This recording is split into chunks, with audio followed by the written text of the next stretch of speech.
Welcome to StudySmart platform. I am Adeton Chelsea and I'll be your tutor for this class.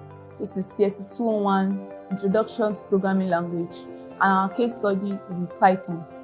I'm a current level student of Information Technology Department, and yes, I've done this course and I passed it, which is why I'll be putting you through on how to study smart for this course.